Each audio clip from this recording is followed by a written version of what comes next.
So thank you for coming to this presentation of finding our ways back to each other. And the question is, if we are all one, why is it so difficult to act as if we were? Slide. So I think one of the main problems or obstacles to living as if we are all one is our stories. The stories we tell about others, stories we tell about other groups, the stories we tell ourselves about ourselves and our groups. Slide. So stories are natural to us. They're not wrong or bad. They're the way that we try to make sense out of the world and navigate and understand, right? We're meaning-making mammals. Slide. But stories are never just stories. Slide. We map our stories into what we see in front of us. So if I already have a belief, because our stories become our beliefs. So if I have a belief about something or a group of people or an event, and the event presents itself, I've already decided what I think about it. I'm projecting what I believe onto what's happening, and I interpret it that way. It doesn't feel like a story to us. It feels true. Slide. So now we're going to have a little interaction. This is a 1-minute clip. There is no sound, so don't worry about that. And just notice what you notice as you watch.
So I just want to open it up a minute, popcorn style. I want to hear a few answers of how you interpreted this little video.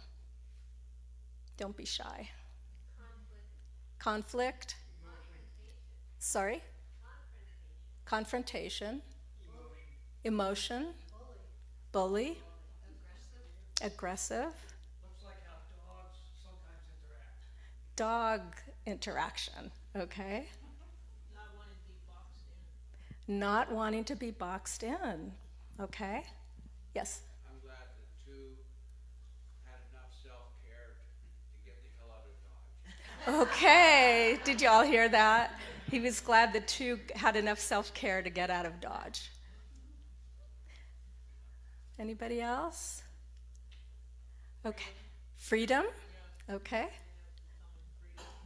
Great. So already we can see there's a lot of ways to interpret. But as somebody in one of my prior classes said, I thought they were just geometric shapes playing with each other. I want to illustrate that that's what we do, right? In fact, they are just shapes, but we put a story onto them. That's what humans do. Okay, next slide, please. So I want to tell you the story of my story. And that is that when I was very young, as a child and then into my adolescence, I had a lot of bad experiences with men. And what I concluded is that all men, no matter how upstanding they looked, had an underbelly, and that was going to come out at some point. And by the way, well, I'm going to preempt my story because I've changed, and I do want to make a collective apology to men, and you men in the audience by proxy for the way that I was prejudiced before. Anyway, to continue. So what happened is, cut to when I was 30 years old, I got married to a wonderful man named Tom, who had no underbelly and was a great guy. And then I had 3 sons. And I thought I had just enough self-awareness to realize that I did not want to inflict that on Tom, my beliefs and my story. And I didn't want to imprint my sons with that. So I worked very hard. I went into a long-term therapy where my therapist really helped me with my distortion. There's a thing called psychological splitting, where we make things all good or all bad, or all right or all wrong. It's actually how we're wired because it's easier to process. But what my therapist helped me do is nudge myself towards nuance. So I went from black and white thinking, all men unsafe, all women safe, to, not everyone in every group is all the same. And that's what we tend to do in different situations. The other thing I did is that I created a film class. I used to give film classes called Exploring the Masculine Through Film. And I took 2 separate groups of women over 9 months, 1 film a month, looking at different films showing male experience. And to a person in those 2 groups, all women, our needles moved further towards understanding men and not demonizing them, frankly. And I also took tango lessons, which I'm really proud about, which really helped. And I started having just friendships with males, like, coffee and just friends, no romance, all of that. But, slide please. As in the movies I love, there was a big twist that just happened a month ago. So what happened is I got engaged to do this talk today about 2 months ago, and I started preparing it, and I thought I was, going to do a certain thing. Then I started reading my journals from the time I was 17 to 25. I need to take a moment. It was so shocking how I misremembered, what I forgot, how my story, which had already started changing, but it didn't map to what really happened. But I couldn't, it was written. That was me at 17, 18, writing this. So what I found out is that, and I also found out that I saw how we're programmed. This isn't like a moral failing, where we're like lawyers. We capture the evidence to build our case. So if men were unsafe, like my memory was picking out all the ways they weren't. So that did happen. Bad things did happen. But also there were so many great men in my life. And I was reading this thinking, oh my gosh, I felt like I had amnesia or something. There were great men in my life. And you know what? I wasn't very nice. I was cruel myself to some of these guys who were nice guys. So it really took me a moment to really realize that we have to question our stories. Our stories create our beliefs. And part of the thing that I try to encourage people to do is build the inner capacity to really have a good look at these things, because it can be destabilizing. Next slide, please. So we can see that our stories become our filters, right? They become our shorthand about life and shortcuts, but they shape what we notice. But more and more I'm realizing they shape what we don't see. They shape our blind spots. Next, please. Our reactions, our reactivity are driven by the stories we tell ourselves about others, about ourselves, and what we leave out, just like I did. Slide. And here's another point. When we have shared stories with a like-minded group, It's comforting, it's stabilizing, it feels true. It's something we do naturally. Again, nothing wrong with this. But they also can reinforce a one-sided story. Just let it land, because we all have blind spots. And when we reinforce these stories, we're also creating shared blind spots. Next, please.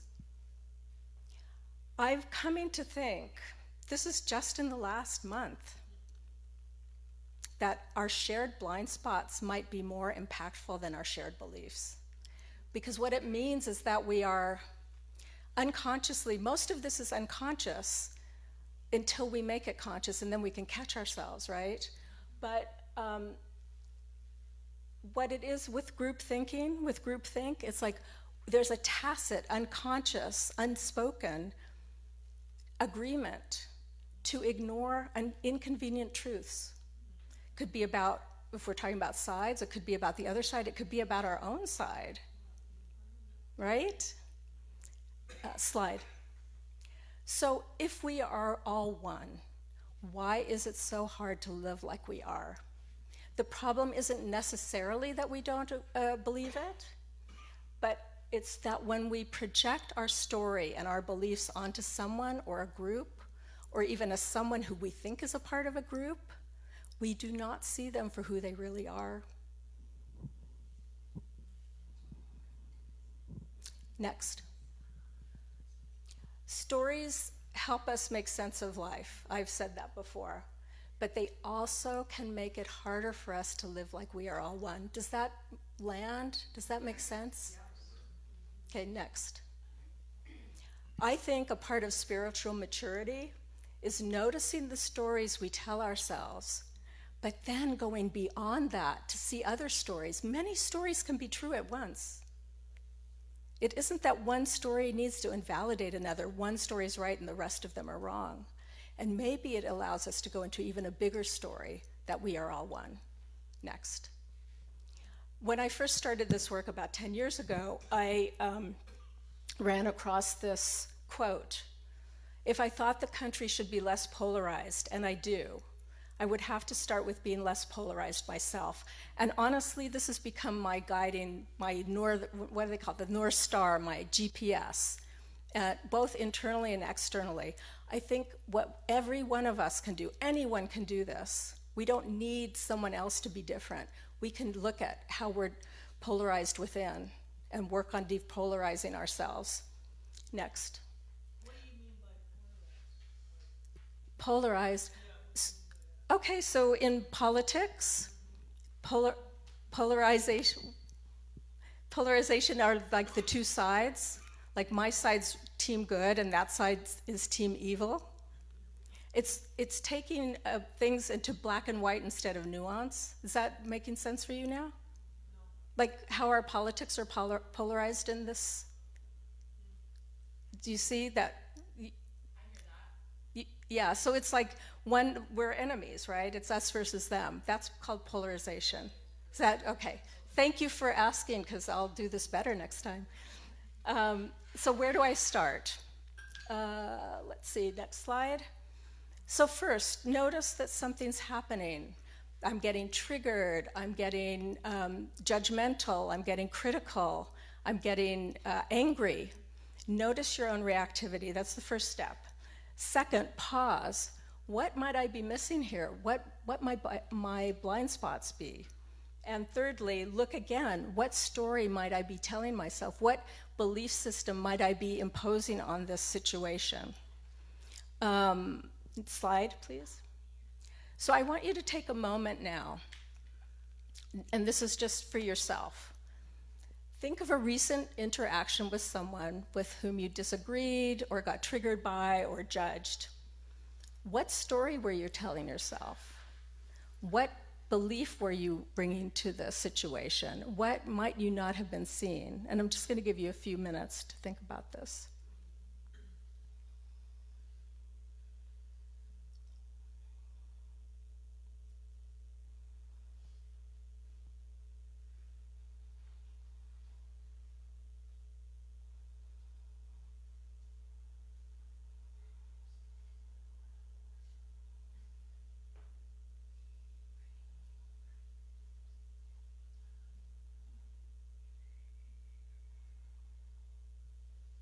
Okay, let's move to the next slide.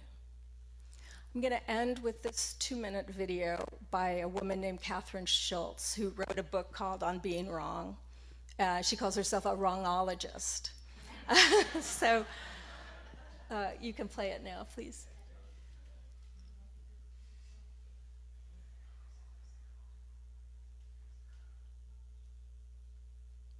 Oop. Can we get sound? It works when we did it before service. I know. Don't you love when that happens? The first thing we usually do, Here we go. Thank you.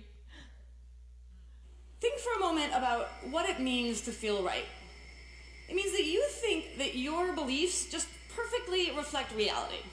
And when you feel that way, you've got a problem to solve. Which is, how are you going to explain all of those people who disagree with you? It turns out most of us explain those people the same way, by resorting to a series of unfortunate assumptions. The first thing we usually do when someone disagrees with us is we just assume they're ignorant. They don't have access to the same information that we do, and when we generously share that information with them, they're going to see the light and come on over to our team. When that doesn't work, then we move on to a second assumption, which is that they're idiots. They have all the right pieces of the puzzle, and they are too moronic to put them together correctly. And when that doesn't work, then we move on to a third assumption. They know the truth, and they are deliberately distorting it for their own malevolent purposes. This attachment to our own rightness causes us to treat each other terribly. But you know, to me, what's most baffling and most tragic about this is that it misses the whole point of being human. The miracle of your mind isn't that you can see the world as it is. It's that you can see the world as it isn't. We can remember the past, and we can think about the future, and we can imagine what it's like to be some other person in some other place. And we all do this a little differently, which is why we can all look up at the same night sky and see this, and also this, and also this. And yeah, you know, it is also why we get things wrong. If you really want to rediscover wonder, you need to step outside of that tiny, terrified space of rightness and look around at each other and look out at the vastness and complexity and mystery of the universe and be able to say, wow, I don't know, maybe I'm wrong.